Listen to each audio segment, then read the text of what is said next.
Hello and welcome to the Three Rivers Community College Writing Center MLA in-text citation tutorial. This is part 2. We're going to go into a little more depth about MLA in-text citations. Okay, so just to review, I'm going to put up a flowchart here where you can see kind of the step-by-step process you can go through with integrating sources into your own text. This same flowchart is available on the Writing Center PBWorks site. You can find it there also. Okay, so basically what I have here is a very straightforward step-by-step process you can go through when you are looking at your source material.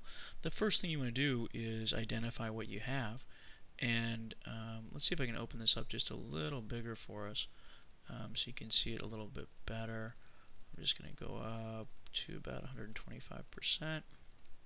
Okay, so the first thing you want to do right here is identify the type of source that you have. Is it a website, is it an anthology, periodical, etc.? And from that source you want to collect two pieces of information. You want to collect information for the in-text citation and information for a works cited entry.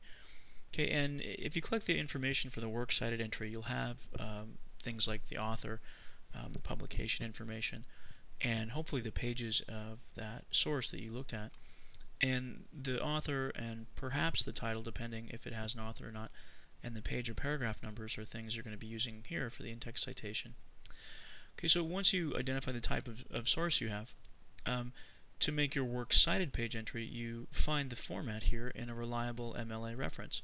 There are a lot of these on the internet. If you have a print version, you can find them a lot of different places. Again, if you go to the TRCC Writing Center website, we have some really good links there to different places that you can look up that information. Don't worry if you don't have the format for different types of source material in your head. It really doesn't matter. If you can reference it, that's good enough. Okay, and then you're going to make an alphabetical list of sources on a works cited page.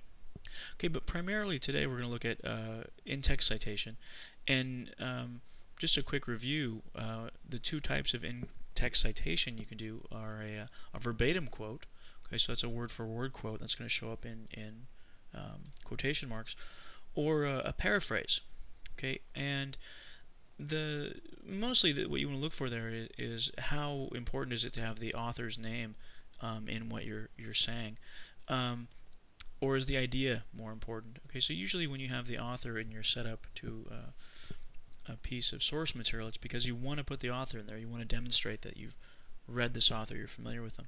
If the idea is more important, maybe you can take a look at the information and paraphrase it. You can still use a verbatim quote if you want, but the parenthetical citation, the thing in parentheses at the end of the line, is going to have a little bit different information depending on whether or not you mention the author in the setup.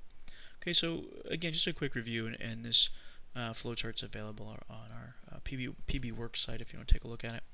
Okay, so what I've got here is I've got some text we're going to look at, and excuse me, and again I'll blow this up just a little bit so we can see it a little bit better. Let's go about there. Okay, and this is just a paper that I put together for illustration purposes. I'm going to go down to this second paragraph. Okay, and what we're going to have in this second paragraph is, is we're going to have some different kinds of in-text citations that I'm going to show you. Okay, so the first one comes right in here.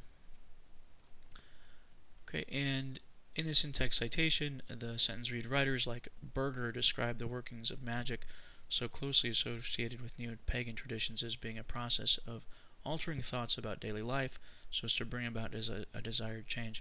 You'll note that the parenthetical citation is just the page number. I've mentioned Berger in the setup. Okay, going down a little bit further, in this sentence, okay, I've got a direct quote, and again you notice that because it starts with quotation marks here. Okay, and there it is, and then in the parenthetical I'm going to have the author name and the page number. Ooh, I spotted an error there. Look at that, there's a period. I can take that out. Okay, and then if I keep on going down here, the next one, this sentence, I have another piece. Okay, again highlighted here, and in this one, in this one I don't have any direct quotes, but I have a paraphrase, and again I'm giving the author name and the page number. Okay, so those are an illustration of a few different ways to look at inserting text, source material, into your own work. And I want to provide you with a few different options here. You can see in the next paragraph, I'm working with one author here, just the Crowley source. Okay, and you'll notice that in all these cases I just have a page number. Okay, so it's all coming from the same source material. I don't restate the author's name every time. If it's clear to the reader which source you're working with, you really don't need to do that. Okay, and you can go on here and you can see some other sources are included. There's this source here, there's this one here. Okay, and the choices that I'm making in writing this paper depend on what kind of information is there. Is it mostly information I need for background, so I really don't care who the author is, I just care that they have some ideas that I want to use? Or is it something where I'm really trying to say, well, okay, I've read this particular author, and I want to make a point of letting you know that, you the reader know that.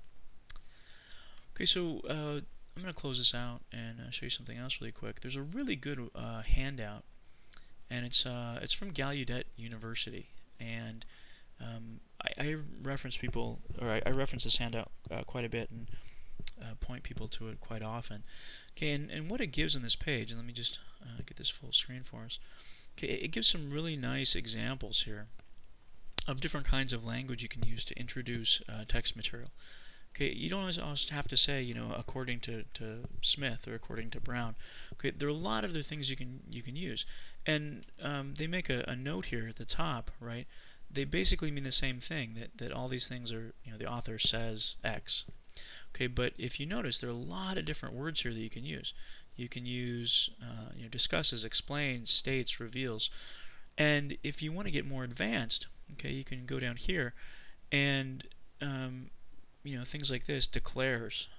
Okay, a declaration is a little bit different. Right? A declaration is, you know, saying something. Hey, I think this is true. You know, something like mentions or acknowledges. Okay, that's sort of maybe minimizing it a little bit more. Okay, or you can use words like, you know, points out. Okay, for emphasis. Okay, and these are some non-neutral ones right here. Okay, so these have a little bit more of a connotation of argument. Okay, admits, disputes, emphasizes, insists, and there are also some good you know, sample sentences here: refutes, rejects, compares. Really good stuff. Okay, so if you're looking for different ways to put this in, okay, there are a lot of different ways to do it. And then, of course, you know, down here at the bottom we have the according to the author, which is always, you know, the kind of standby. You can really mix it up, and it's a good idea to mix it up in your writing because it'll make what you're presenting a little more readable. Okay, so you don't want to have every sentence saying, you know, the author says, the author states, the author does something, or according to Smith, according to Smith, according to Smith. Okay, you want to try to mix it up as much as you can. Okay, and this is a good place to do that. And again, the website's at the top right here. It's Gallaudet.edu, englishworks/writing/quoteintro.html. It's really a fantastic resource, and it's out there for you to use, so I'm going to minimize that also. Okay, so take a look at those sources. Okay, so we've got this flowchart again that's available at our website. Okay, and feel free to print this out for your reference, right? And then also this handout from Gallaudet that is worthwhile. Okay, so good luck with your in-text citations, and hopefully that'll help you out a little bit. Thanks for watching.